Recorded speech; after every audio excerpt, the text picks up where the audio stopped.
Did you know that International Day of Parliamentarians is celebrated every year on June 30th? In 1889, the Inter-Parliamentary Union, or IPU, was founded, and the day was established in 2018 through a United Nations General Assembly resolution.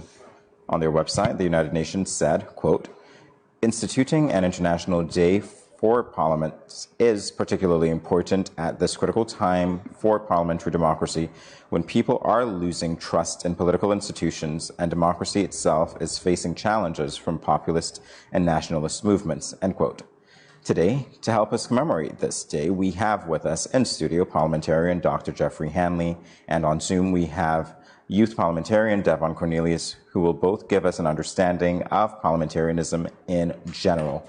So welcome to you both, Dr. Hanley and Devonne. Thank you for joining us on Good Morning SKN. Thank you very much, and it's a pleasure for me being here, always seizing the opportunity to meet and greet as many persons as I can. All right, terrific. All right, so very first question might seem basic, but for those who might not understand, or perhaps there are intricacies involved, can you tell us how one traditionally becomes a parliamentarian in St. Kitts and Nevis? For one to become a parliamentarian in St. Kitts, they first must contest a general election, and after winning, they automatically become an MP. Those with the majority, however, would form the government, and these would be on the opposition side. In addition to that, you can have persons in parliament who we refer to as senators. Those persons are usually nominated by the government and also the opposition. For example, I sit on the opposition side with the Right Honorable Dr. Denzil Douglas, or the leader of the opposition, and Dr. Joel Clark, who is our senator. Okay. On the government side, there are several senators who also carry ministerial responsibilities. You have the Attorney General, Honorable Byron. You have Minister Phipps, Wendy Phipps, my high school teacher. And then you have the Deputy Speaker, Dr. Nisbet. So can you explain, I was asking Jamie before we started, what is a senator? Well, the senator is someone who, as I said earlier, somebody who is nominated. They did not contest the general elections, but the Constitution allows you to nominate an individual. So I don't want to say anybody can become a senator, but persons who are politically inclined and those who might have been serving in their various political parties, sometimes they get the opportunity of becoming senators, although they did not contest a general election. All right, so in terms of our parliamentary system, I think we know that we inherited it from the colonial system. That's correct. All right. What can you tell us about the way that it operates that may be either similar or different from the British system today? Well, there are much similarities. All of the houses would have a speaker who is in control of the sitting and in control of parliament, and he's assisted by the clerk, and then there are sometimes some deputies. And of course, you know, the sergeant at arms also serve a significant importance in our parliamentary procedures, indicating when, you know, parliament is starting and at the end time. So these are the same things that happen just about in any parliamentary sitting that you might have across the Commonwealth. Mm-hmm. So this question is for Devonne. So Devonne, is educating the public on parliamentary procedure something that should be done? Sorry, repeat that question. Is educating the public on parliamentary procedure something that you think must or should be done? Absolutely. Thank you for that question. I think what we have here in St. Kitts and Nevis, while we do have a number of young people who have been involved in parliamentary procedures and Parliament as a whole for quite some time, I do believe that there are other, not just young people, but people in general who should be educated on how the Parliament functions Dr. Hanley himself is a parliamentarian. And what I find is that the general public may not know the significance of becoming a parliamentarian. They see it as, well, you have to be a government minister to get things done. But by just becoming a member of parliament, you have the power to bring legislation before the parliament, to agitate, and to speak on behalf of your constituents, basically what you were sent there to do, to represent. And so all in all, I do believe that more can be done to educate the general public on how Parliament functions. With regards to the St. Kitts National Youth Parliament Association, we have been playing our part. We have, over the past 20 plus years, been making media appearances, using every opportunity to educate the public. We have had a number of mock parliament sittings where not only we have Scandinavians, but we have young people who are interested in parliamentary business to participate in our sittings. So we've been playing our part. All right, so Devonne, don't go away just yet. There's another question that's going to be directed to you. I'd like you to explain for us one or two of the procedures, maybe starting from the fact that the mace must be present and brought in first in those settings, or perhaps Dr. Hanley can help as well. Well, I mean, for that one, with regards to the mace, well, before Parliament actually begins, the mace has to first be in Parliament. If the mace is not on the stand, then there is no Parliament. The Parliament is not acknowledged, and you are unable to proceed with whatever piece of legislation that is brought before the Speaker, whatever bill, whatever issue that you may want to debate. But all in all, if there is no mace, then there is no Parliament. You will realize that the mace is guarded by an individual known as the Sergeant of Arms. Yes, and so that person's responsibility, or that person's task really, is to ensure that the mace remains on the stand, because you may have a parliamentarian who may want to disrupt Parliament if things are not going as it should. And so that person, the Sergeant of Arms, they're there to make sure that the mace remains so that Parliament can continue.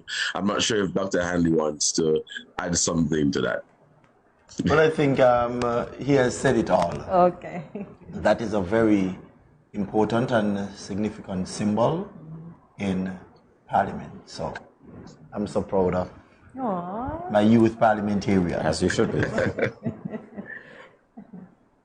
So, Dr. Hanley, we often hear the Speaker quote certain things such as first reading, second reading, and third reading. Why is it necessary to do these things?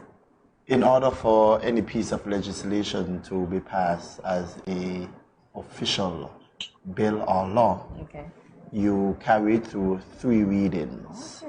Normally, the first reading is the introduction of the bill, and that gives both sides an opportunity to look at what changes are to be made, and then you have the second and the third reading. At that time, it will then be official as a law, the passing of the bill. I must say there are situations and the occasions based on the piece of legislation that we are debating in Parliament or the urgency of it. There are cases where you have the first, second, and third reading just about the same time and making it law right there and then. And of course, after that is done, it's sent to the Governor General, and then it's gazetted and official. So, Dr. Hanley, we'll start with you.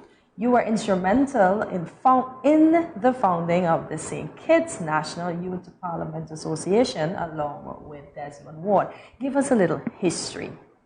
Thank you very much, Cornelius, for that. I'm always delighted to share that story because I think it is one that Kittitians and Nivisians are extremely proud of. Yes. way back in 1998, I had the opportunity of starting or redeveloping the youth department. It was a division, but I got the opportunity to work towards changing it to a department, and eventually I got it to a ministry in terms of the recognition. And in the early years, I had the opportunity of traveling to Bahamas, where we had a Caribbean Youth Parliamentary Summit. And we spent 3 weeks there. And we were trained in parliamentary procedures, and we went through the whole thing of debating in the Parliament of the Bahamas. After I stepped in the building, and I was like, wow, this is what parliamentarians, do. And after the success of it, immediately I said, I want to be the one to introduce this to the youth in St. Kitts and even the other Caribbean islands, because although we did it in Bahamas, there wasn't really any formal group that they call themselves youth parliamentarians. So immediately on my return, we started having workshops, engaging young persons from the different high schools, and even one or two came from primary schools. And we had our mock parliament, which really blew the minds of our citizens, because it was something new to them, and they were really, really pleased with the level of debate that these young persons were offering. And Mr. Ward, who was in charge of Parliament at that time, joined with me. He loved the idea, and immediately he assisted us in the training. And I wanted to take it a step further by being the first one in the Caribbean to have an association. And we were able to achieve that, where we formed our Parliamentary Association, and we became the model at the time for the Caribbean. After that, every time I traveled, everybody, no matter what country I went to, they were always asking, how do we start a youth parliamentary association? And we had our folders, so it was easy for us to share that information. And we are celebrating 21 years in September. And one of the things I must say about this, Jamie and Cornelius, is that in the past, with my pushing for youth to be exposed in every aspect, the parliamentary debate was one. And what I enjoyed most about that, after several discussions and negotiations, government started to feed on us as youth parliamentarians. Before they actually go to Parliament with certain bills, they would give them to us for us to debate, I guess at that time, to see what the public's reaction would be like. And then they would piggyback on some of those bills and turn them actually into law. The SIDF that we talk about, that came out of our debate for, the diversification, the seat belts, corporal punishment, and I can go on and on. They are actually laws today because of the young persons who debated in Parliament, and I'm extremely proud of all of them. Every year you get a new cadre of persons, and when I see them on the road and even in offices, some of them are heading departments, in charge of ministries, it brings that great sense of satisfaction that little seed or the risk that you would have taken. Because remember, in those days, I came up in the era where not all the time persons were willing to listen to young people. And it's out of the youth parliamentary debates we can now say that young persons were able to get a greater seat, more seat at the table, and even the formation of boards. We debated and lobbied for every board to have a youth rep on it. And I am pleased that I was able to see that happen under my tenure while I served as the youth director, based on what the needs of the parliamentarians were at the time. Well, you indeed exude pride, and you should be proud. I remember the first few times that I saw the Parliamentary Association, the SKN YPA debating, and I thought, wow, wouldn't I like to be part of that? And then as time progressed, I see exactly what you're saying, that they've evolved into young politicians, leaders in their own fields as well. You should definitely be proud. Turning to Devonne now, as Dr. Hanley said, you're celebrating your 21st year this year. Last year, obviously, was your 20th. And we want to know about some of the activities that were held and how they mobilized the organization to move forward, even beyond that 20-year mark. Right. Thank you so much for that question. So our 20th anniversary was fantastic. We had a number of activities, and that was an opportunity for people in St. Kitts and Nevis, and I say across the region, to get to know what SKN is about, as we had a regional youth parliament, well, a regional panel discussion, that is, sorry. But in terms of the other activities, we kicked it off with a virtual launch. As you know, we were in COVID, but we also wanted to try something different. Of course, we have other activities such as media appearances on Inside the News to talk about what SKN is doing and what SKN is really about. We had our traditional church service. We visited the graveyard of or the gravesite rather, of our founding father, Mr. Desmond Eli Ward, where we paid tribute to him.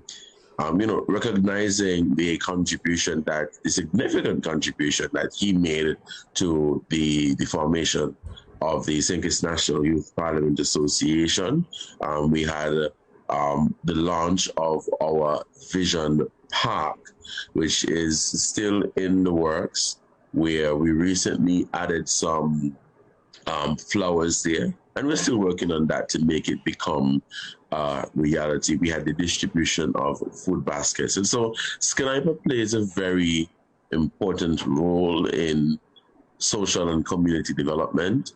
We try our very best to engage the young people of the country on the issues that are most dear to them, that are most important to them. In terms of what people can expect from SKN in the future, we are currently planning our 21st anniversary celebrations. And so I'm just using this opportunity to encourage each and every one of you to stay tuned to our social media handles, whether it be on Facebook or Instagram or Twitter. Stay tuned to our social media handles. We will be sharing with you very soon what SKN has planned. So Devonne, I'll continue with you. Would you encourage other young people to become parliamentarians? Absolutely. I do believe, first, you have to have an interest, as I don't think you may want to, let me say, for lack of a better word, force people into it. But if you do have an interest, and we do have a number of young people at CFPC, at the Nevis Sixth Form College, even those in the secondary schools, who have an interest in being involved in youth parliament, based on what I've seen in conversation with them. They're really fascinated about how the parliament works. And for me, I like that because, as I said earlier, we would benefit significantly from understanding how the parliament of the country works, from understanding what parliamentarians, what they can do. Parliamentarians and senators, same thing. But every opportunity that I get, whether it be as a youth parliamentarian or as the public relations officer for SKN, I encourage young people to get involved. You, as I said earlier, you may not want to be an actual youth parliamentarian where you're debating and all of that, but we do have women's sniper, and you join the association, and I would say that definitely is the breeding ground for parliamentarians. We have Dr. Geoffrey Hanley, we have Akila Byron Nisbet, we have Cornelius Maynard, a number of young people who have gone on to do great things, whether you become a parliamentarian or a lawyer or a doctor or a teacher. But in a nutshell, yes, I encourage young people to get involved.